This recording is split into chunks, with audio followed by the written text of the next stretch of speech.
ሰላም እንደምን አምሽታችኋል የተወደዳችሁ ተመልካቾቻችን ይህ የኢትዮጵያ ቴሌቪዥን ነው በሶስት ምዕራፎች ተከፋፍሎ ወደ እናንተ የሚደርሰው የኢቲቪ 57 ዜናችን እነሆ ተጀምሯል የምዕራፍ 1 አበይት ጉዳዮችን እናስቀድማለን መድኃኒቶች ለህብረተሰቡ በተገቢው መልኩ እንዲደርሱ የተቋማት ቅንጅት አስተዋጽኦ ማበርከቱን የጤና ሚኒስቴር ገለጸ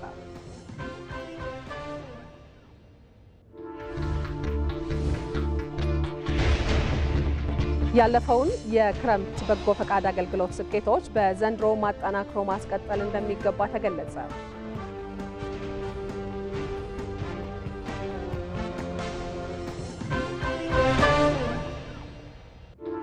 ከውጭ አሜሪካ ከኢራን ጋር ወደ ድርድር መመለስ ከፈለገች ዳግም ወታደራዊ ጥቃት እንደማትፈጽም ማረጋገጥ አለባት ስትል ኢራን አሳሰበች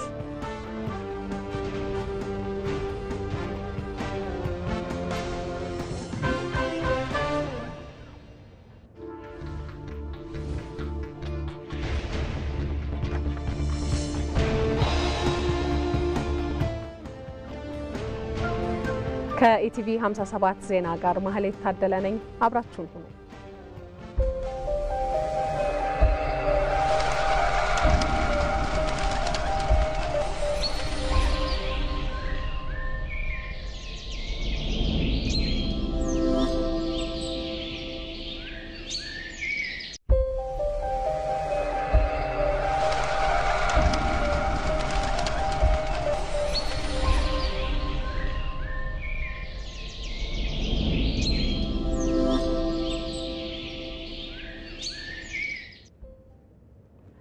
ከኢቲቪ 57 ዜና ጋር አብራችሁ እንድትሆኑ በአክብሮት እንጋብዛለን ተመልካቾቻችን የአረንጓዴ አሻራ መርሃ ግብርን የተመለከቱ ዜናዎቻችንን ነው ቀዳሚ የምናደርገው የአረንጓዴ አሻራ መርሃ ግብር ኢኮኖሚው እንዲያንሰራራ ጉልህ አስተዋጽኦ ያበረከተ መሆኑን በአረንጓዴ አሻራ መርሃ ግብር የተሳተፉ ሚኒስትሮች ገለጹ በአዲስ አበባ የወንዝ ዳርቻ ልማት የችግኝ ተከላ መርሃ ግብር ላይ ጠቅላይ ሚኒስትር አብይ አህመድን ጨምሮ የፌደራልና የክልል አመራሮች በተገኙበት መካሄዱ ይታወሳል በዚህ ወቅት የተገኙ ሚኒስትሮች አረንጓዴ አሻራ መርሃ ግብር ለቀጣዩ ትውልድ የተበረከተ ስጦታ መሆኑን ጠቁመው መርሃ ግብሩ ተጨባጭ ውጤቶች እየተገኙበት መሆኑን ለኢትዮጵያ ዜና አገልግሎት ገልጸዋል ህይወት አበበ ታቀርበዋለች የዘንድሮ የአረንጓዴ አሻራ ማስጀመሪያ መርሃ ግብር ጠቅላይ ሚኒስትር አብይ አህመድና የናይጄሪያ ምክትል ፕሬዝዳንት ካሺም ሼቲማ በተገኙበት መካሄዱ ይታወሳል በመርሃ ግብሩ ላይ የተሳተፉ ሚኒስትሮች እንደገለጹት አረንጓዴ አሻራ መርሃ ግብር ኢኮኖሚው እንዲያንሰራራ የተያዙ ግቦችን ለማሳካት ጉልህ አስተዋጽኦ እያበረከተ እንደሚገኝ ነው የፕላንና ልማት ሚኒስትር ፍጹም አሰፋ እንዳሉት ባለፉት 6 ዓመታት በአረንጓዴ አሻራ መርሃ ግብር ከ40 ቢሊዮን በላይ ችግኞች መተከላቸውን ነው ኢኮኖሚው ፈጣንና ተከታታይ እድገት እያስመዘገበ መሆኑን የገለጹት ሚኒስትሯ የአረንጓዴ አሻራ መርሃ ግብር ጉልህ አስተዋጽኦ ያበረከተ መሆኑን ላብነት ጠቅሰዋል በርካታ ቢሊዮን የቡና ዛፎች በመትከላችን ምክንያት የቡና ኤክስፖርታችን ዘንድሮ 2.5 ቢሊዮን ደርሷል ይሄ የማይታሰብ ነው ከዚህ ቀደም ወደ ኋላ መለስ ብለን ብናይ በቡና ከ1 ቢሊዮን መዝለል በጣም የማይታሰብ ነው እንደዛ ደርሰናል እንደዚሁ የፍራፍሬ ዛፎችን በመትከላችን ምክንያት አሁን ኢትዮጵያ አቮካዶ ኤክስፖርት እያደረገች ነው በአጠቃላይ በኢኮኖሚያችን ውስጥ ያሰብነውን ለማሳካት የአረንጓዴ አሻራ በጣም ዘርፈ ብዙ ጠቀሜታ ያለው ነው ማለት ነው የሰላም ሚኒስትር መሐመድ እንድሪስ በበኩላቸው አረንጓዴ አሻራ ለትውልድ የሚበረከት ስለመሆኑ አንስተዋል የአረንጓዴ አሻራ ትሩፋቱ እየታየ መሆኑን ጠቅሰው ኢኮኖሚው እንዲሳለጥ ከማገዝ ባለፈ ለኑሮ ምቹ ከባቢን እየፈጠረ እንደሚገኝም ነው የገለጹት ግሪን ሌጋሲ ለትውልድ የሚበረከት ስጦታ ቢሆንም በሀገራችን ውስጥ መልሶ ለኛ እየከፈለን እንደሆነ በተግባር አይተናል ይህን ማሳካት ሁለንተናዊ እድገትን ለማምጣት ለኑሮ ምቹ የሆነ ሀገርን ከመፍጠር አንፃር ከፍተኛ አስተዋጽኦ አለው በዚህ ሂደት ውስጥ እንደዜጋ ተሳታፊ በመሆኔ በጣም ደስተኛ ነኝ አረንጓዴ አሻራ የከርሰ ምድርና ገጸ ምድር ውሃ እንዲጨምር እያደረገ መሆኑን ደግሞ የገለጹት የውሃና ኢነርጂ ሚኒስትር ኢንጂነር ሀብታሙ ይተፋ መርሃ ግብሩ ምንጮች እንዲጎለብቱ እያደረገ መሆኑን ጠቅሰው ደርቆ የነበረው የሐረማያ ሐይቅ ማገገምና ማንሰራራት የአረንጓዴ አሻራ ውጤት መሆኑን አስረድተዋል በጋ ላይ ያልነበሩባቸው ቦታዎች ላይ ዛሬ ምንጮች እያገኘን እንገኛለን ምንጮች በጣም እየበዙ ነው ያሉት ሁለተኛው ክረምት ላይ መጣ የነበረው ጎርፍ ይቀንስና ወደ ከርሰ ምድር እየገባ በጋ ላይ እየወጣ ይገኛል ማለት ነው። ስለዚህ ያለን ውሃ ሀብቶቻችን መጠኑም ይጨምራል። በውሃ ውስጥ የነበረው የደለል መጠንም ይቀንሳል። የውሃ ደለል መጠን መቀነስ ማለት ደግሞ የግድቦቻችን እድሜ ማራዘም ማለት ነው። የከርሰ ምድር ውሃችን በጣም በጎለበት ልክ ሰዎች በሁሉም አካባቢ ውሃ ቆፍሮ ማግኘት ይችላሉ። ያልነበሩ ሐይቆችም ተመልሶ መጋገም ችለዋል። ስለዚህ ማሳያ አለማያ ሐይቅ ነው። አለማያ ሐይቅ ላይ ከግሪን ሌጋሲ በፊት አልነበረም። ከዛ በኋላ በተሰሩ ስራዎች በአቅራቢያው በሚሰሩ መሆን የማይገባቸው ውሃ አወጣጥ ዘዴዎች ሲቆሙ ሐይቁን ዛሬ አለ ማለት ነው። በዘንድሮ የአረንጓዴ አሻራ መርሃ ግብር 7.5 ቢሊዮን ችግኞች ይተከላሉ ተብሎ ይጠበቃል። ከዚሁ ጋር በተገናኘ አረንጓዴ አሻራ የግብርና ምርታማነትን ከማሳደግ ባሻገር በሁሉም የልማት መስኮች ተጨባጭ ውጤት እንዲመዘገብ ማስቻሉን ሚኒስትሮች ገልጸዋል። ኢትዮጵያን አረንጓዴ በማልበስ ለመጪው ትውልድ የተሻለች ሀገር ለማስረከብ ሁሉም የበኩሉን ጥረት ማድረግ እንዳለበትም ጥሪ አቅርበዋል። ወንድማገኝ ኃይሉ ጠቅላይ ሚኒስትር አብይ አህመድ የናይጄሪያ ምክትል ፕሬዝዳንት ካሽሚ ሼቲማ የፌዴራልና የክልል መንግስታት ከፍተኛ አመራሮች በተገኙበት በአዲስ አበባ የወንዝ ዳርቻ ልማት የችግኝ ተከላ መርሃ ግብር መካሄዱ ይታወቃል። በመርሃ ግብሩ ላይ ከተሳተፉ ሚኒስትሮች መካከል አስተያየታቸውን የሰጡን የመንግስት ኮሚኒኬሽን አገልግሎት ሚኒስትር ዶክተር ለገሰ ቱሉ ባለፉት ዓመታት የአረንጓዴ አሻራ መርሃ ግብር ለኢትዮጵያ ኢኮኖሚ በሁሉም መስክ መሰረት መጣሉን ተናግረዋል። በዘንድሮ የችግኝ ተከላ መርሃ ግብር ላይም ሁሉም ኢትዮጵያዊ በመሳተፍ የበኩሉን አሻራ እንዲያሳርፍ ጥሪ አቅርበዋል። አረንጓዴ አሻራ ባለፉት ዓመታት ለኢትዮጵያ ኢኮኖሚ መሰረት የጣለ ነው። በሁሉም መስክ ግብርናው ምርታማነቱን እንዲያሳድግ፣ አፈር እንዲጠበቅ፣ በአጠቃላይም ደግሞ የግብርና ምርት በከፍተኛ ደረጃ እንዲያድግ፣ እንደዚሁም ደግሞ የኢትዮጵያ ኤክስፖርት ከፍተኛ አቅም እንዲፈጥር ያስቻለ ነው። አካባቢያችንም በሀገሪቱም አፎረስቴሽኑን በከፍተኛ ደረጃ እየጨመረ የመጣ ነው። ስለዚህ ለኢኮኖሚያችን መሰረት በመጣል ኢትዮጵያ እንድታንሰራራ እያደረገ ነው። መላ ሀገራችን ህዝቦች እንደተለመደው ሁሉም በየሰፈሩ በየአካባቢ በተራቆጡ ቦታዎች በወንዞች ዳርቻ እንዲተክል በዚህ አጋጣሚ ጥሪ ማስተላለፍ ፈልጋል። የጤና ሚኒስትር ዶክተር መቅደስ ዳባ በበኩላቸውም አረንጓዴ አሻራ ጤናችን፣ ምግባችንና ሁሉ ነገራችን ነው ብለዋል። በአረንጓዴ አሻራ ለባህላዊና ዘመናዊ መድኃኒት የሚያገለግሉ እጽዋቶች እየተተከሉ መሆኑን ጠቅሰው ሁሉም ህብረተሰብ በችግኝ ተከላ የነቃ ተሳትፎ ማድረግ እንዳለበትም ገልጸዋል። አረንጓዴ አሻራ አየራችን ነው። አረንጓዴ አሻራ ተስፋችን ነው። እንደኛ ደግሞ በጤናው አቅጣጫ ደግሞ ስንመለከተው መድኃኒታችን ነው። መድኃኒቶች የሚመረቱት ለመድኃኒትነት ከሚውሉ ዛፎች ውስጥ ነው። ተስፋ ነው፣ ትውልድ ነው። ለዚህ ደግሞ አሻራ መጣል ትልቅ እድል ስለሆነ በጣም ደስተኛ ነኝ። የፍትህ ሚኒስትር ሀና አርያ ስላሴ ኢትዮጵያውያን በአረንጓዴ ልማት አኩሪ የሆነ ባህል አለም ብለዋል። ይህን መልካም ባህል ማስቀጠል እንደሚገባ በመግለጽ ኢትዮጵያን አረንጓዴ በማልበስ ለመጪው ትውልድ የተሻለች ሀገር ለማስረከብ ሁሉም የበኩሉን ጥረት ማጠናከር እንዳለበትም አስገንዝበዋል።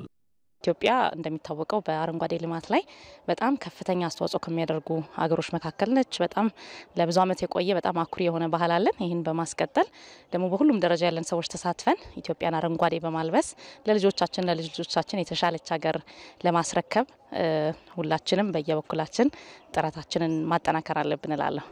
በዘንድሮ የአረንጓዴ አሻራ መርሃ ግብር 7.5 ቢሊዮን ችግኞችን ለመትከል ግብ ተይዟል።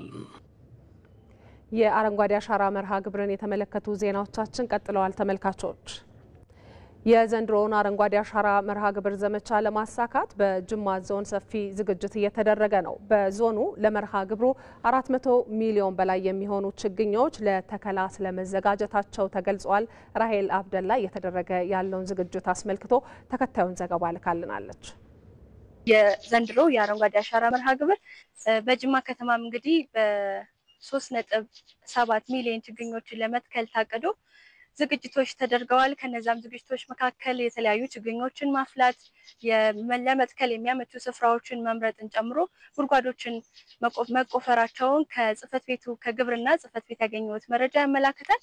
አሁን ይህንን መረጃ ወደ እናንተ እስከማደርስበት ሰዓት ድረስ 450 ሺህ ችግኝ ጉድጓዶች መቆፈራቸውን እንደዚሁ ሰምቻለሁ። ከዚህ በተጨማሪ እንግዲህ ለመትከል ከተዘጋጁ ችግኞች መካከል 50 በመቶ የሚሆኑት ለምግብነት እንደዚሁም ደግሞ ለአካባቢ ጥበቃ የሚውሉ መሆናቸው እንደዚሁ ያገኘሁት መረጃ ያመላክታል። ወደ ዞኑ ደግሞ ስንመለስ በጅማ ዞን በዘንድሮ የአረንጓዴ አሻራ መርሃ ግብር ለመትከል የተዘጋጁ ችግኞች 411 ሚሊዮን ችግኞች ናቸው። በ82000 ሄክታር መሬት ላይ እንደዚሁ የተለያዩ ዝግጅቶች ተደርገዋል።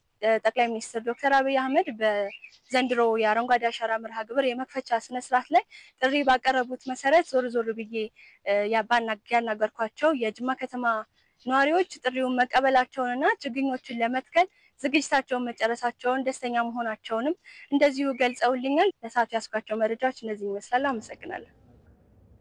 በወላይታ ሶዶ ከተማ በዘንድሮ አረንጓዴ አሻራ ችግኝ ተከላ መርሃ ግብር ከ4 ሚሊዮን በላይ ችግኞችን ለመትከል አስፈላጊ ቅድመ ዝግጅት መደረጉን የከተማው ግብርና ጽሕፈት ቤት አስታውቋል። ለምግብነት ከሚሆኑት ችግኞች በተጨማሪ የደን ሽፋንን ለማሳደግ በሚያግዙ የችግኝ አይነቶች ላይም ልዩ ዝግጅት ስለመደረጉ ነው የተነገረው። ሪፖርተራችን ተመስገን ተስፋዬ በከተማው በሚገኝ አንድ የችግኝ ጣቢያ ተገኝቶ እየተደረገ ያለው ዝግጅት ምን ይመስላል የሚለውን በተከታዩ ዘገባው ያስቃኘናል። በወላይታ ሶዶ ከተማ ደረጃ ለዘንድሮ የአረንጓዴ አሻራ ችግኝ ተከላ መርሃ ግብር የተደረገው ቅድመ ዝግጅት ምን ይመስላል በሚለው ላይ ቅኝት ለማድረግ በወላይታ ሶዶ ከተማ ከሚገኙ ችግኝ ጣቢያዎች መካከል ኮካቴ ማራጫሪ ተብሎ በሚታወቅ ችግኝ ጣቢያ ተገኝተናል። ተዘዋውረን ችግኞች ያሉበትን ደረጃ የምንመለከት ይሆናል። አብራችሁን ቆዩ።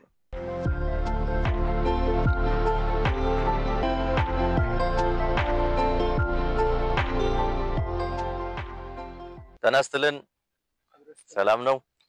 እንዴት ነህ? ችግኝ እየተንከባከብክ ነው? ለአረንጓዴ አሻራ እየተዘጋጀ ነው? እሺ፣ በጣም ጥሩ። ምን ችግኞች አሉ እዚህ አካባቢ? የአካባቢ ያው እንደምታየው ፍሬንች አለ፣ እዛ በኩል ግራቤል አለ፣ በኛ በኩል ያለበት ብዙ ችግኞች አሉ። በተለምዶ ማራጫሪ ተብሎ በሚታወቅ የችግኝ ጣቢያ እንደ ወላይታ ሶዶ ከተማ ለዘንድሮ የአረንጓዴ አሻራ የሚሆኑ ችግኞችን የማፍላት እንደዚሁም ደግሞ ደርሰው እስከሚተከሉ ድረስ እንክብካቤ ማድረጉ ስራ እየተከወነ መሆኑን የችግኝ ጣቢያው ባለሙያዎች ገልጸውልናል። ያው በየቀኑ ችግኙ ላይ አንድ አረም ማየት የለበትም። ችግኙ እንደዚህ እንክብካቤ የምናደርግ ነው ያለው። በአገር አቀፍ ደረጃ የተያዘውን የአረንጓዴ አሻራ እቅድ ከግብ ለማድረስ በጠቅላይ ሚኒስትሩ ዶክተር አብይ አህመድ አማካኝነት 20 ቢሊዮን ችግኞችን በ4 ዓመታት ውስጥ ለመትከል ታቅዶ እየተሰራ መሆኑ ይታወቃል። ይህንን እቅድ ከግብ ለማድረስ እንደ ወላይታ ሶዶ ከተማ ከ4.2 ሚሊዮን በላይ ችግኞችን በዘንድሮ የአረንጓዴ አሻራ መርሃ ግብር ለመትከል ታቅዶ ስራው እየተከናወነ መሆኑን የከተማዋ ግብርና ጽሕፈት ቤት ኃላፊ አቶ ጴጥሮስ ለማ ገልጸዋል። እንደኛ ከተማ ዘንድሮ ለአረንጓዴ አሻራ ተከላ የተዘጋጀ የችግኝ ብዛት 4.25 ሚሊዮን ችግኝ አዘጋጅተናል። ከዚህም አንደኛው ለበልግ ተከላ 1.2 ሚሊዮን ለበልግ ተከላ ተጠቅመናል። ቀሪውን 2.89 አሁን ለዚህ ለአንድ ጀንበር ተከላ ችግኝ ተከላ የተዘጋጀ ችግኝ ያለበት ሁኔታ ነው ያለው። ከዚህም በአብዛኛው የደንና የፍራፍሬ ችግኞች ናቸው እዚህ ያለሙ። በከተማዋ በዘንድሮ የአረንጓዴ አሻራ መርሃ ግብር ሲከናወን በሁለት መልኩ በተለይም የደን ሽፋንን ለማሳደግ እንደዚሁም የምግብነት ፋይዳ ያላቸው በተለይ የፍራፍሬ ችግኞች ላይ ትኩረት ተደርጎ እየተሰራ መሆኑም ተነግሯል። በዋናነት የምግብ ዋስትናን ለማረጋገጥ በሚደረገው ጥረት ውስጥ አረንጓዴ አሻራ የራሱን ሚና ስለሚጫወት የምግብነት ፋይዳ ላላቸው የችግኝ አይነቶች ልዩ ትኩረት መሰጠቱም ተመላክቷል። በዋናነት በፍራፍሬ ሰብሎች ፍራፍሬ ላይ ነው አሁን ትልቅ ትኩረት ተሰጥቶ የሚሰራው። በተለይ ከዚህ በፊት ያው እንደሚታወቀው ይሄ በከተማችን ዙሪያ የሚገኘው ዳሞታ ተራራ በደን ችግኝ ብቻ ነው ስለማይ ነበረው። አሁን ግን ይሄንን አካባቢ በፍራፍሬ ልማት ላይ ለመሄድ አቅደን እየሰራን ያለንበት ሁኔታ ተጠናክሮ እየቀጠለበት ሁኔታ አለ። በወላይታ ሶዶ ከተማ የዘንድሮ የአረንጓዴ አሻራ ችግኝ ተከላ መርሃ ግብር ሐምሌ 15 በይፋ ይካሄዳል ተብሎ ይጠበቃል። እኛም በዚህ ስፍራ ያደረግነው ቅኝት ቀደም ሲል የተከታተላችሁትን ይመስላል።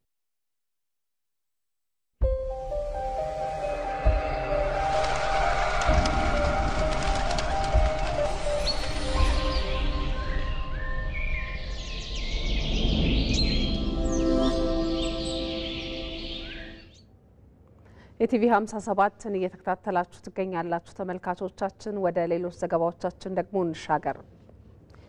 መድኃኒቶች ለህብረተሰቡ በተገቢው መልኩ እንዲደርሱ የተቋማት ቅንጅት አስተዋጽኦ ማበርከቱን የጤና ሚኒስቴር ገለጸ። በመድኃኒት አቅርቦት ሰንሰለት 7ኛው የባለድርሻ አካላት የውይይት መድረክ በቢሾፍቱ ተካሂዷል። ሞላ ለማየሁ በጤናው ዘርፍ ለተመዘገቡ ስኬቶች ተቋማት በትብብር መስራታቸው መሆኑን የጤና ሚኒስቴር ይገልጻል። ይሁን እንጂ አሁንም ድረስ ለህብረተሰቡ አንገብጋቢ ጥያቄ ሆኖ የቀጠለው የመድኃኒት አቅርቦት ጉዳይ አንዱ ነው። የኢትዮጵያ መድኃኒት አቅርቦት አገልግሎት ያዘጋጀው 7ኛው የባለድርሻ አካላት የውይይት መድረክ የባለድርሻ አካላት ትብብር ለጠንካራ የመድኃኒት አቅርቦት ሰንሰለት ትስስር ውጤታማነት በሚል በቢሾፍቱ ከተማ ተካሂዷል። በአብዛኛው ከውጭ በግዥና በእርዳታ የሚገባው መድኃኒት ለህብረተሰቡ እንዲደርስ ለማድረግ የተለያዩ የህግና አሰራር ማሻሻያዎች መደረጋቸውን የጤና ሚኒስትር ዴኤታ ወይዘሮ ፍሬህይወት አበበ ገልጸዋል። በመንግስትም ሆነ በድጋፍም ሆነ በተቋማት በሚገዙ መድኃኒቶች የሚመጣ በሙሉ የሚገዛበት አሰራር ስርዓት አንድ አይነት ነው ማለት ነው። ከውጭም ሲመጣ ሲመረትም ጥራት ስታንዳርዱ ጠብቆ ከመምጣት አንፃር እዚህ ውስጥ ያለን ባለቤት ሰዎችን በሙሉ የሚመለከተን አብረን የምንሰራ ስራ ነው። በነበረንም ሂደት በብዛት የሚመጡ መድኃኒቶችን ከማሳለጥ ከማስተባበር ከማቀላጠፍ አንፃር ከጉምሩክ ጨምሮ ከሺፒንግ ጀምሮ ከግዢ ስርዓት ከማሻሻል ጀምሮ ባሉ ሂደቶች ውስጥ ሁላችን የነበረን ሚና በጣም ትልቅ ነበረ።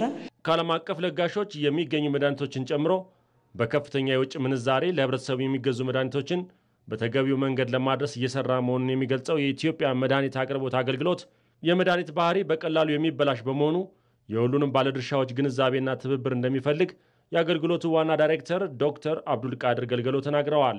ጉምሩኮች መድኃኒት ባህሪን የለዩበት ቶሎ አቀላጥፎ ወደ እንዲወጣ የሚያደርጉበት ስርዓት እየተፈጠረ መጥተዋል። አየር መንገድ ከየትኛውም ሀገር ላይ ቢመረጥ ቅድሚያ መድኃኒት እንዲሰጥ አንዳንዴ የኢትዮጵያ ሺፒንግ ላይንስ የሌለበት ቦታ አለ፣ አየር መንገዳችን ያለበት ቦታ አለ ከውጪ። ስለዚህ ቅድሚያ መድኃኒት ሰጥቶ ሲያመጣ ወደ ሀገር ውስጥ ይገባል። አንዳንዴ ደግሞ በጣም ኢመርጀንሲ መድኃኒቶች አሉ አምርቶ ቶሎ ግን ፖርት ላይ ቁጭ የሚሉ አየር መንገድ ፒክ አድርጎ የሚያመጣልን ከሆነ ቶሎ ለማህበረሰቡ ይደርሳል። አገልግሎቱ ከውጭ የሚያስገባቸው የተለያዩ መድኃኒቶችና ክትባቶችን በተቀላጠፈ መልኩ በማስገባት በትብብር እየሰሩ መሆኑን የሚገልጹት ደግሞ በኢትዮጵያ አየር መንገድ ወደ ሀገር ውስጥ የሚገቡ ዕቃዎች ክፍል ኃላፊ አቶ ጌትነት ህይወት ናቸው። በጣም ትልቁን ድርሻ ምናልባትም ከ80 በመቶ በላይ የሚሆኑትን የሚያጓጉዘው የኢትዮጵያ አየር መንገድ ነው። በተለይ እንደ ቫክሲኖችን፣ አስቸኳይ መድኃኒቶችን እና ጊዜ የሚያልፍባቸው የመድኃኒትና የመድኃኒት እቃዎች ግብአቶችን ወደ ሀገር ውስጥ የሚያስገባው ኢፒኤስኤስ በኢትዮጵያ አየር መንገድ ነው የሚጠቀመው። በመላ ሀገሪቱ ከ19 በላይ ቅርንጫፎች ያሉት የኢትዮጵያ መድኃኒት አቅርቦት አገልግሎት በበጀት ዓመቱ 9 ወራት ብቻ ከ40 ቢሊዮን ብር በላይ ዋጋ ያላቸው መድኃኒቶችና የሕክምና ቁሳቁሶችን ለህብረተሰቡ አሰራጭቷል።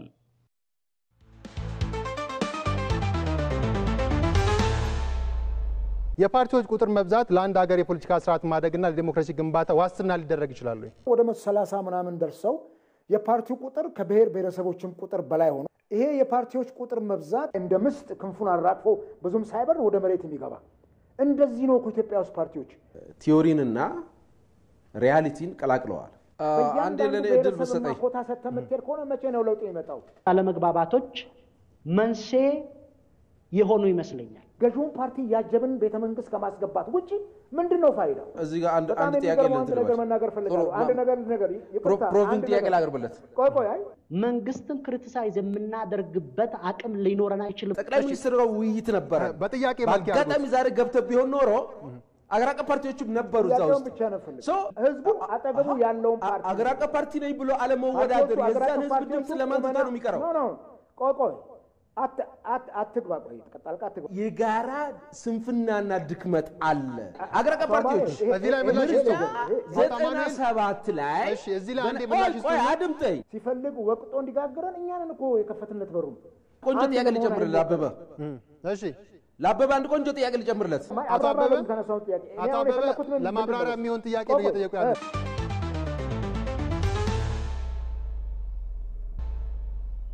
ዜናችን ቀጥሏል። ኢመደበኛ ፍልሰትን በመከላከልና የፍልሰተኞች አያያዝን በማዘመን ስራዎች በትኩረት ሊሰሩ እንደሚገባ ተገለጸ። የፖሊሲ ጥናት ኢንስቲትዩት ለዓለም አቀፍ ፍልሰት መንስኤ፣ ፈተናና እድል አማራጭ ፖሊሲ ዙሪያ ያጠናውን ጥናት ከባለድርሻዎች ጋር ውይይት አካሂዶበታል። በጥናቱ በኢመደበኛ መንገድ የሚደረግ ፍልሰት በርካታ ችግሮችን እያስከተለ እንደሚገኝ ተጠቅሷል። መንግስት የፍልሰተኞችን አያያዝ በማሳደግና ህገወጥነትን በመከላከል የሚሰራውን ስራ በማጠናከር የዜጎችን ተጠቃሚነት ሊያጠናክር እንደሚገባም ተጠቅሷል። የፖሊሲ ጥናት ኢንስቲትዩት ምክትል ዳይሬክተር አለልኝ ደሴ ጥናቱ የፍልሰተኞች አያያዝና አስተዳደር ቅንጅታዊ እንዲሆን የሚያግዝ ስለመሆኑ ተናግረዋል።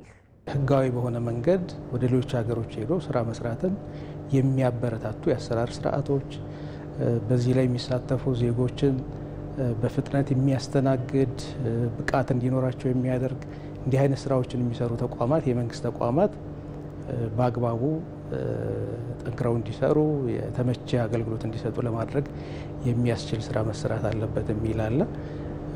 በሌላ በኩል ያው ይሄ ወደ ውጭ ሀገር ሄዶ ስራ ሰርቶ ራስንም ሀገርን የመጥቀም እንደተጠበቀ ሆኖ በሀገር ውስጥም ያለውን የስራ እድል ፈጠራ በከፍተኛ ሁኔታ ማሳደግ ያስፈልጋል የሚለው ሀገራችን ብዙ ጸጋ ያላት ሀገር ነች። የሰው ኃይላችንም በከፍተኛ ሁኔታ አብዛኛው 70% የሚሆነው ወጣት ኃይል ያለባት ሀገር ከመሆኗ ጋር ተያይዞ ያለንን ጸጋ በአግባቡ መጠቀምና በሀገር ውስጥ ብዙ የስራ እድል እንዲፈጠር ለማድረግ የሚያስችሉ ስራዎች መስራት ያስፈልጋል የሚል ነው። ውጭ ሀገር ሄዶ የሚሰሩ ደግሞ ተወዳዳሪ መሆን አለባቸው። በዚህ ረገድ ከሀገሮች ጋር ከተለያዩ ሀገሮች ጋር የሚደረጉ ስምምነቶች የዜጎቻችን ክብር እና ጥቅም የሚያስከብር የሀገራችንንም ክብር የሚያስከብር እንዲሆን ታስቦ መሰራት መቻል አለበት። እንደ ሪፖርተራችን አባዲ ወይናይ ዘገባ በአዲስ አበባ ዩኒቨርሲቲ ተመራማሪ የሆኑት ዶክተር አበባው ምናዬ የስደተኞች ደህንነት ማስጠበቅና ተመላሾችን ማቋቋም ላይ ትኩረት ሊሰጥ ይገባል ብለዋል። ፕሮቴክት መደረጋቸው ለሀገር በጣም አንደኛ ዜጎቻችን ናቸው፣ ፕሮቴክት ማድረግ አለብን፣ ኃላፊነታችን ነው። ሁለተኛ ግን ለሀገርም ጥቅሙ ሰፊ ነው። ከስደት የሚገኘውን ጠቀሜታ በሙሉ ለማግኘት እነሱን በአግባቡ ፕሮቴክት ማድረግ ያስፈልጋል። እዛ ላይ ክፍተት አለ መንግስት። ስለዚህ ይህንን መስራት ይኖርበታል። አንድ ሁለተኛ ተመላሽን በተመለከተ ነው። ሲመለሱ ያለን አመለካከት ተጎድተው የተመለሱ ብቻ ማዕከል ያደረገ አስተሳሰብ ነው። ትክክል ነው። ተጎድተው የሚመለሱብን ልጆች አሉ። ለእነዚህ አስፈላጊው የሆነ ሪከቨሪ ማለትም የስነ ልቦና፣ የጤና ሌሎችም ድጋፎችን አድርገህ እንትን ማድረግ ማቋቋም ያስፈልጋል። ከዛ በላይ ግን ደግሞ ተመላሾችን በሙሉ በጥሩ ቋት ይዘህ ሲመለሱ ኢንቨስት የሚያደርጉበትን መንገድ ከዚህ ጋር ሰርተው ብክነት አለ። አብዛኛው እነሱ ለፍተው ደክመው የሚልኩት ዝም ብሎ ለጊዜያዊ ሆድ እየሆነ ነው እየዋለ ያለው። ስለዚህ እሱን ለመከላከል ወደ ኢንቨስትመንት እንዲገቡ ወደ ስራ እንዲገቡ በተደራጀ መልኩ ማገዝ ያስፈልጋል። ያ በብዙ ድካም የመጣው ገንዘብ በሆነ ባልሆነ ነገር ኮንሱም ተደርጎ እንዳያልቅና እነሱም እንዲያልጉ ለሀገር እድገትም አስተዋጽኦ እንዲያደርጉ ማድረግ ያስፈልጋል። በአማራ ክልል የ12ኛ ክፍል ሀገር አቀፍ ፈተና በክልሉ በሁሉም ዩኒቨርሲቲዎችና በተመረጡ የፈተና ማዕከላት መሰጠት ጀምሯል። በክልሉ በዘንድሮ የ12ኛ ክፍል ሀገር አቀፍ ፈተና 99800 ተማሪዎች ፈተናውን ይወስዳሉ ተብሏል። በክልሉ ከ22000 በላይ ተማሪዎች ፈተናውን በበይነ መረብ እንደሚወስዱ ነው የተገለጸው። ዘገባው የሪፖርተራችን ሳሙኤል ወርቃየሁ ነው። ከዚሁ ጋር በተገናኘ በሀገር አቀፍ ደረጃ ከ608000 በላይ ተማሪዎች የ12ኛ ክፍል ማጠናቀቂያ ፈተናን እየወሰዱ ይገኛሉ። ፈተናው እየተሰጠባቸው ካሉ ማዕከላት አንዱ የአዲስ አበባ ሳይንስና ቴክኖሎጂ ዩኒቨርሲቲ ሲሆን የዩኒቨርሲቲው ፕሬዝዳንት ዶክተር ደረጀ እንግዳ ለፈተናው በቂ ቅድመ ዝግጅት ስለመደረጉ ተናግረዋል። በወረቀትም በኮምፒውተርም የምንፈትናቸውን ተማሪዎች ዝግጅታችንን ጨርሰናል። በእኛ በኩል በወረቀት የሚመጡት ከኦሮሚያ ብሔራዊ ክልላዊ መንግስት የሚመጡ በዚህ በመጀመሪያው ዙርና በሁለቱ ዙር ወደ 3700 ተማሪዎችን እንቀበላለን። በአሁኑ ሰዓት ወደ 2535 ተማሪዎች ከኦሮሚያ ብሔራዊ ክልላዊ መንግስት በወረቀት ለመፈተን ቅዳሜ ዕለት መጥተው ማደሪያቸውን አዘጋጅተን ግቢውን እንዲያውቁ በማድረግ መፈተና ክፍላቸውን በማዘጋጀት ትናንትና ኦሪንቴሽን ሰጥተናቸዋል። በመረጋጋት ፈተናቸውን እንዲፈተኑ ምቹ ሁኔታዎችን ለማመቻቸት ሞክረናል። እነሱም በዛ መልኩ እየተካሄደ ይገኛል።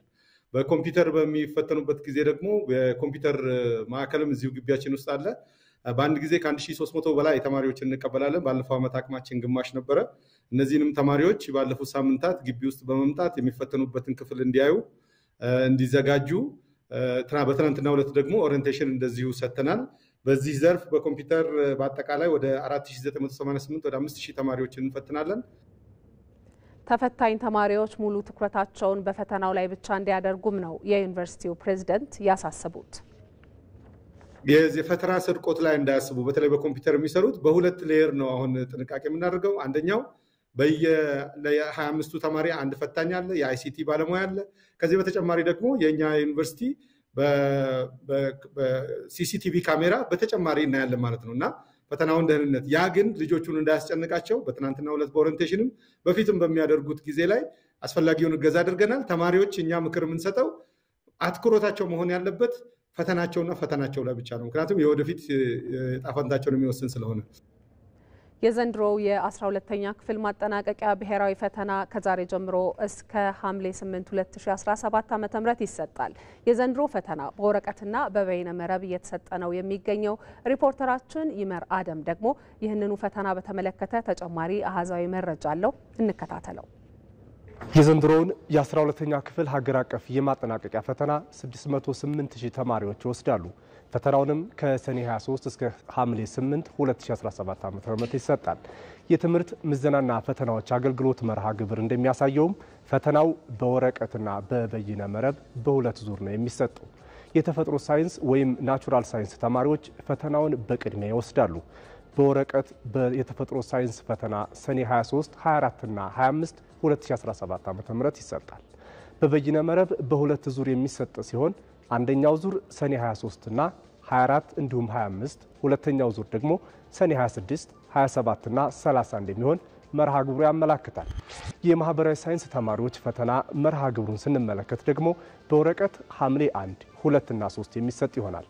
የማህበራዊ ሳይንስ የበይነ መረብ አንደኛ ዙር ፈተና ሐምሌ 1፣ 2 እና 3፣ ሁለተኛ ዙር ደግሞ ሐምሌ 4፣ 7 እና 8 ይሰጣል። በወረቀት የሚፈተኑ ተማሪዎች ዩኒቨርሲቲ የሚገቡበት ቀናትም ለተፈጥሮ ሳይንስ ወይም ናቹራል ሳይንስ ሰኔ 21 እና 22፣ ለማህበራዊ ሳይንስ ወይም ደግሞ ሶሻል ሳይንስ ሰኔ 29 እና 30 ይሆናል። በበይነ መረብ የሚፈተኑ ተማሪዎች ከመኖሪያ ቤታቸው በየቀኑ እየተመላለሱ በተመደቡበት መፈተኛ ማዕከል የሚፈተኑ መሆኑ ታውቋል። ፈተናውን በወረቀት የሚወስዱ ተማሪዎች ሁሉም በዩኒቨርሲቲዎች የሚፈተኑ መሆኑም ታውቋል። የበይነ መረብ ፈተና ደግሞ በዩኒቨርሲቲዎች፣ በመንግስትና በግል ትምህርት ቤቶች፣ በጤናና በመምህራን ማሰልጠኛ ኮሌጆች እንዲሁም በቴክኒክና ሙያ ኮሌጆች ውስጥ ባሉ ኮምፒውተሮች ይሰጣል። በፈተና ወቅት ለፈተና ስርቆትና ኩረጃ የሚውሉ ማንኛውንም ቁሳቁስ መጠቀም የተከለከለ መሆኑን የትምህርት ምዘናና ፈተናዎች አገልግሎት አሳስቧል። ወደ ሌሎች ዜናዎቻችን ደግሞ እንሻገራለን። ያለፈውን የክረምት የበጎ ፈቃድ አገልግሎት ስኬቶች በዘንድሮ ማጠናክሮ ማስቀጠል እንደሚገባ ተገለጸ።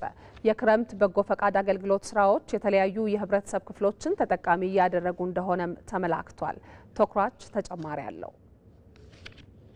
በጎ ፈቃደኝነት በዓለም ዙሪያ የማህበራዊ ኢኮኖሚያዊና አካባቢያዊ ችግሮችን ለመፍታት የሚያስችል ታላቅ ተግባር ነው። በችግርና በድንገተኛ ጊዜ በፈተናና በአስቸጋሪ ሁኔታዎች ውስጥ ሁሉ ግንባር ቀደም ደራሾች በጎ ፈቃደኞች ናቸው። በኢትዮጵያ የበጎ ፈቃድ አገልግሎት ከማህበረሰብ የአኗኗር ዘይቤ፣ ከሃይማኖት፣ ከባህልና ከእምነት አስተምሮ ጋር በጥብቅ የተቆራኘና በደስታ በአዘንና ሌሎች ሰው ሰራሽ አደጋዎች በመድረስ የክረምት በጎ ፈቃድ አገልግሎት ስራዎች የተለያዩ የህብረተሰብ ክፍሎችን ተጠቃሚ እንደሚያደርግም ተመላክቷል። በ15 ዋና ዋና ፕሮግራሞችና 19 ንዑስ ፕሮግራሞችን አዘጋጅተን ወደ ተግባር ገብተናል ማለት ነው። ከሰኔ 1 እስከ መስከረም 30 የምንቆይበት ፕሮግራም ነው። በ15 ዋና ዋናና በ19 ንዑስ ፕሮግራም በድግግሞሽ ከ2.2 ሚሊዮን በላይ ህዝቦች ወይም የህብረተሰብ ክፍሎች በበጎ ፈቃድ ስራ የሚሳተፉበት ይሆናል ማለት ነው። በዚህም እስከ 1 ሚሊዮን ህዝብ የሚሆኑ ደግሞ ተጠቃሚ የሚሆኑበት ፕሮግራም ነድፈን ነው ስራ እየሰራን ያለ ነው። ስልጠናዎችን አሰልጥነናል። ከ10 ሺህ በላይ በጎ ፈቃደኛ ወጣቶችን፣ ሴቶችን አሰልጥነን ወደ ተግባር ገብተናል ማለት ነው። በዚህ መሰረት እየሰራን ነው እኛ። የበጎ ፍቃድ አገልግሎት ፕሮግራሞች ተቀርጸው ለማህበረሰቡ በተደራጀ መንገድ የተለያዩ አገልግሎቶች በመስጠት ላይ የሚገኝ ሲሆን ይህን ወጣቶችን ጨምሮ ዜጎች ለማህበረሰባቸው ብሎም ለሀገራቸው በጎ አስተሳሰቦችን ጊዜያቸውን ጉልበታቸውንና ዕውቀታቸው እንዲያበረክቱ በማድረግ የልማት ክፍተቶችን መሙላት ማስቻሉን ተገልጿል። የበጎ ፍቃድ ሐሳብ የበጎ ፍቃድ ተግባር እንደኛ ባለ ዝቅተኛ የኢኮኖሚ ደረጃ ላይ ያለ ሀገር ይቅርና በዓለም አቀፍ ደረጃ ከፍተኛ የእድገት ደረጃ ላይ ያሉ ሀገራት ውስጥም የሚከናወን ተግባር ነው። የበጎ ፍቃድ ሰው በመሆኑ ብቻ የሚያደርገው አስቦ ስለራሱ ጥቅም ብቻ ሳይሆን ስለሌሎች የሌሎችን በማገዙ ውስጥ ለሌሎች በማድረግ ውስጥ የሚያገኘውን ደስታ ታሳቢ በማድረግ ውስጥ የሚንቀሳቀስበት ተግባር ነው። በትምህርት ቤት ውስጥ እንሰራለን፣ በሆስፒታል ውስጥ እንሰራለን፣ በጎ ፍቃድን በመንገድ ላይ እንሰራለን፣ በትራፊክ እንሰራለን። በሁሉም አይነት ፕላትፎርም ውስጥ በጎ ፍቃደኞቻችን ይሳተፋሉ። ምንም በማሰብ ራስን ከራስ በላይ መሆኑ የወጣቶች ስብዕና ከመቅረጽ አኳያ ዝቅ ብለው ለሀገራቸውና ለወገናቸው እንዲያገለግሉ የስራ ባህልን እንዲያዳብሩ ከማስቻሉ ባለፈ የአገሪቱን ሕዝብ አብሮነትና አንድነት እንዳጠናከረ ይታመናል። የኢቲቪ 57 ዜናችንን እየተከታተላችሁ ትገኛላችሁ ተመልካቾቻችን። አሁን ደግሞ ሰዓቱ የአየር ሁኔታ ዘገባን የምትከታተሉበት ነው። ለዚህ ደግሞ ባለሙያው ኃይሉ ነገሰ ተሰናድቶ እየጠበቀ ነው። ኃይሉ እንዴት ቆይታል? እንደምን አመሸሽ ማለት? ደህና ነኝ። መረጃዎችን መቀጠል ትችላለህ። አመሰግናለሁ ማለት። በዛሬው ዕለት በሰሜን በምዕራብ አጋማሽ በመካከለኛውና በምስራቅ የሀገራችን አካባቢዎች ላይ የተጠናከረ የዳመና ሽፋን ነበራቸው። ከዚሁም ጋር ተያይዞ በአዲስ አበባ፣ በቢሾፍቱ፣ በነቀምቴ፣ በጅማ፣ በጎንደርና በመቀሌ ዝናብ ተመዝግቧል።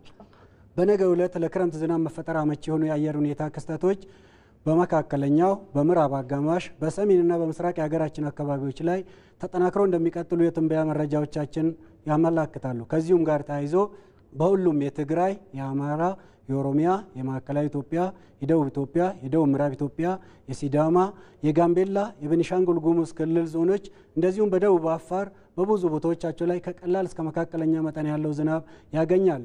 በተጨማሪም መካከለኛው አማራና ምዕራብ ኦሮሚያ ላይ በ24 ሰዓት ውስጥ ከ30 ሚሊ ሜትር በላይ ከባድ መጠን ያለው ዝናብ ይኖራቸዋል። በነገው ዕለት በአንዳንድ የሀገሪቱ ዋና ከተሞችና የቱሪስት መዳረሻ ስፍራዎች የሚኖራቸው የአየር ሁኔታ ጋምቤላ ዝናባማ፣ ወላይታ ሶዶ፣ አዋሳ፣ ባሌ ሮቤ ቀላል ዝናብ፣ ጅማ፣ ደብረ ማርቆስ ዝናባማ፣ ሞያሌ፣ ጎዴ ዳመናማ፣ ዲላ ቀላል ዝናብ፣ አምቦ፣ ፊቼ፣ ኮምቦልቻ ዝናባማ የአየር ሁኔታ ይኖራቸዋል። በአዲስ አበባ በቀጣዮቹ 3 ቀናት ዝናባማ የአየር ሁኔታ ይኖራል። ተመልካቾቻችን ለበለጠ መረጃ ኢንስቲትዩቱን ድረገጽ www.itomet.gov.ኢቲን መልከቱ በርካታ መረጃዎችን ያገኛሉ ማለት። እናመሰግናለን ኃይሉ ለመረጃ። እኔም በጣም አመሰግናለሁ። መልካም ምሽት ማለት።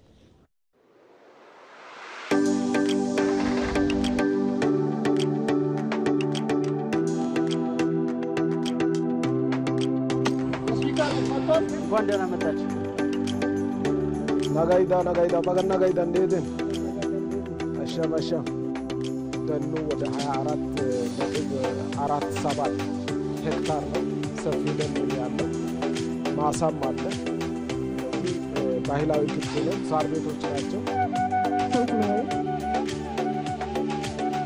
ስታንድ ባይ 600 ኪሎ ሜትር ተጉዘን በታታሪዎቹ የኮንሶ ምድር ተገኝተናል። የሰው ልጅ የተፈጥሮ ጥገኛ ነው። ያለ ተፈጥሮ መኖር አንችልም። አረንጓዴ ልማቱን ለማስቀጠልም የሚታየው እዚህ ነው። ልክ ሰው ያለ አየር መኖር እንደማይችል የኮንሶ ማህበረሰብ ያለ ተፈጥሮ መኖር አይችልም። በአገር በቀል ዛፍ ብትበረቱ ትልቅ እድል ታገኛላችሁ። ከዚህ ተፈጥሮ ጋር የተሳሰሩ የማህበረሰብ እሴቶችን መመለስ ነው። ሰውና ተፈጥሮ እንዴት አዛምደን እንሄድ? እሳት አደጋ ከደረሰ ስለተንከባከበ ነው። ዛሬ ላይ ይሄ ስላለ ነው ቤቶቹ ተጠግነው የሚሰሩ። መሬቱ ተሰጥቶኝ መሬቱን ከማረስና ከመጠቀም ውጪ ዛፍ አይነካም፣ ክልክል ነው። ጥርት ያለ እይታ፣ ጥርት ያለ ሐሳብ ይፈልጋል። ይሄ እንደ ሀገርም ትምህርት ነው። ተፈጥሮን እንዴት እንደሚቆጣጠሩት እንዴት መስተጋብር እንደሚያደርጉት ይሄ ራሱ ክውን ነው። ትውን ጥበባት ነው። አካባቢ አረንጓዴ ሲሆን ሰው እንደዚሁ ይለመልማል ባይበላ እንኳን ባይጠጣ እንኳን የሚያሳፍረን የሚያሸማቀቀንን ድህነት ከዛም አልፎ ደግሞ ረሃብን ለመቀልበስ የተፈጥሮ ሀብት ላይ መስራት አለብን።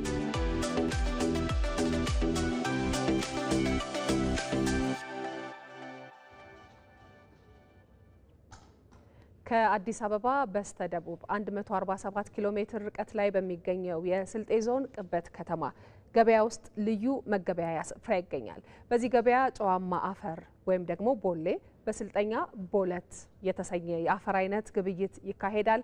ይህ አፈር ለተለያየ አገልግሎት የሚውል እንደሆነ ይነገራል። ሪፖርተራችን መሐመድ ረሃማቶ በቅበት ከተማ ገበያ ተገኝቶ በዚህ ዙሪያ ተከታዩን ዘገባ አሰናድቷል። ተከታትለነው እንመለስ። ተመልካቾቻችን ይህ የምትመለከቱት የግብይት ስፍራ ነው። አካባቢው በማዕከላዊ ኢትዮጵያ ክልል በስልጤ ዞን ቅበት ከተማ አስተዳደር ውስጥ የሚገኝ የቅበት ከተማ የግብይት ስፍራ ነው። እንግዲህ በዚህ የግብይት ስፍራ በርካታ ነገሮች ተገበያዮች የሚገበያዩበት ነው። የኛን ቀልብ የሳበውና ለእናንተ ለማድረስ የፈለግነው ግን ቦሌ ወይም ይሄ ጨዋማ አፈር በስልጥኛ ደግሞ ቦለት ይባላል።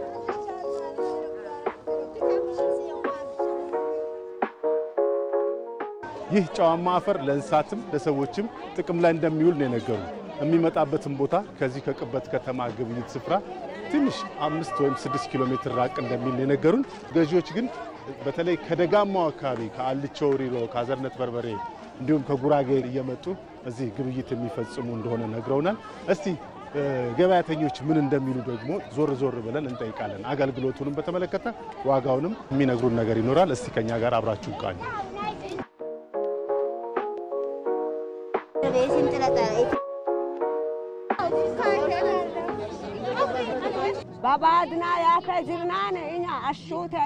እኛ መኖሪያ ስፍራችን አሹቴ ነው። የዚህ ቦሌ አፈር መገኛም እዚያው ነው። በጠዋት ተነስተን የቦሌ አፈሩን በቢላዋ እየቧጠጥን እንሰበስብና በአህያ ጭነን ቅበት ገበያ አምጥተን ለነጋዴ እናስረክባለን። በአንድ አህያ ያመጣነውን በ100 ብር እናስረክባለን። በዚህም ቡና ምናምን ገዝተን እንመለሳለን። ከኛ ገዝቶ ተጠቃሚ ይወስዳል። እኛም ከቦታው ከሚያመጡ ሰዎች ተረክበን እንቸረችራለን። ይህን ስራ ከ20 ዓመታት በፊት የጀመርኩት ሲሆን መተዳደሪያዬም ሆኗል። ወጪያችንን በዚህ በምናገኘው ገቢ ነው የምንሸፍነው።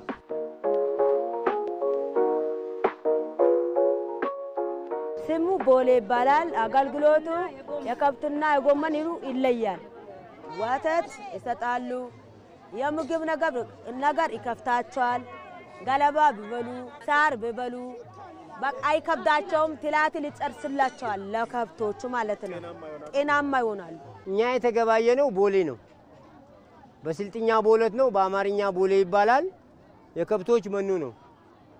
ሳር ላይ ቅጠል ላይ ተበትኖ የሚበላ ናቸው። ምቹ ነው። በጎቹም ሆነ ፈረሶች፣ በጎች፣ ከብቶች ሁሉ ይበሉታል።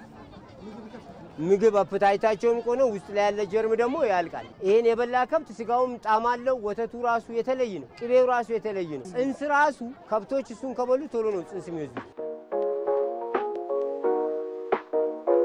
የጎመኑ አግብተን በውሃ ለቅልቀን ሲጣራ ጎመን ይቀቀልበታል።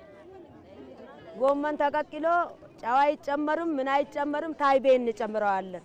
አንድ ደቂቃ አይቆዩ ቶሎ ያበስ ጉዳት ነገር የለውም። ደግሞ ያ ሁሌ ይበላል። በመሃል ነው። እንደ ሳሙና እኛም እንጠቀም ነበር። አሁን ራሱ ቆሻሻ ልብስ ከበዛ እሱን ትጨምቃለ፣ ዘብዝፈት ተዋለ። እሱን እየጨመክ በሳሙና ትቀይራል። ጊዜው ስለተሻሻለ አሁን ብዙ የሚያጥበት ሰው የለም። ዋጋ አንዱ 10 ብር ነው። 1 ኪሎ 1 ጣሳ 10 ብር ነው። ዋጋው ያው እንዳቁም ነው። አሁን እኔ ለዚህም ከፍለው 220 ብር ነው ለዚህ ማለት ነው። ለሁለት 110 ብር ማለት ነው። ስለዚህ በእቃው አይነት ራሱ ይለያያል። ኢቲቪ 57 በዝርዝር ወደሚመለከተው የውጭ ዘገባ እንሻገራለን። አሜሪካ ከኢራን ጋር ወደ ድርድር መመለስ ከፈለገች ዳግም ወታደራዊ ጥቃት እንደማትፈጽም ማረጋገጥ አለባት ስትል ኢራን አሳሰበች። አለምነህ ዋሴ አሜሪካ ከኢራን ጋር ዲፕሎማሲያዊ ድርድር የምትፈልግ ከሆነ ዳግም ወታደራዊ ጥቃት ማድረግን እርም ይሆንብኝ ማለት አለባት ሲሉም አንድ ከፍተኛ የኢራን ባለስልጣን አስታወቁ።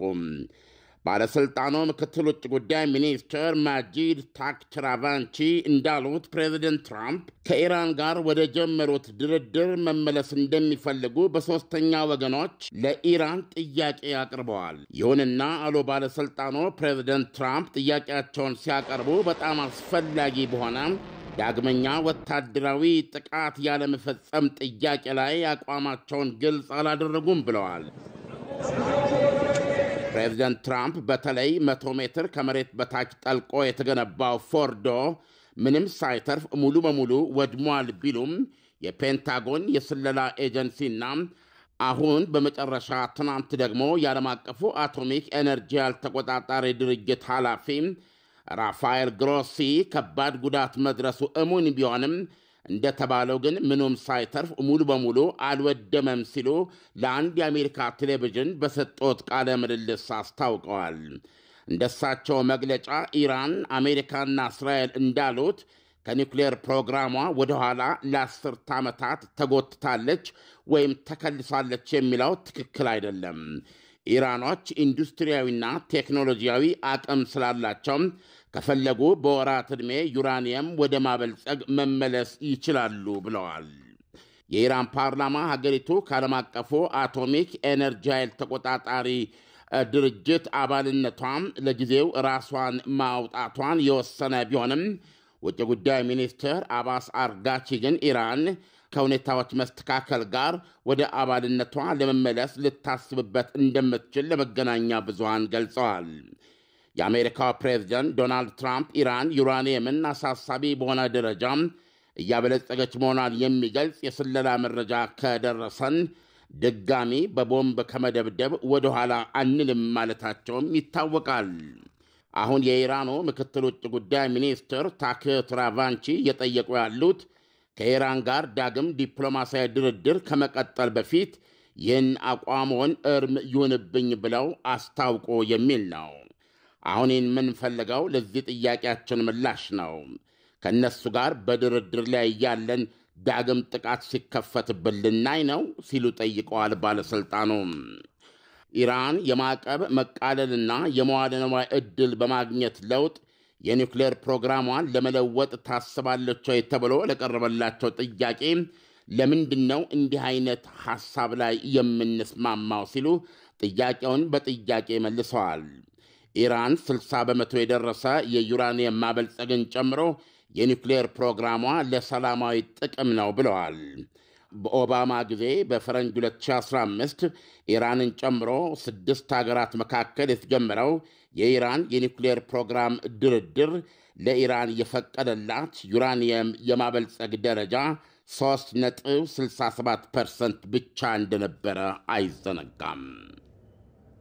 የኢቲቪ 57 የምዕራፍ 1 ዜናችን አብቅቷል። ተመልካቾቻችን ከደቂቃዎች በኋላ በምዕራፍ 2 መልሰን እንገናኛለን። ጥሩ ጊዜ ነው።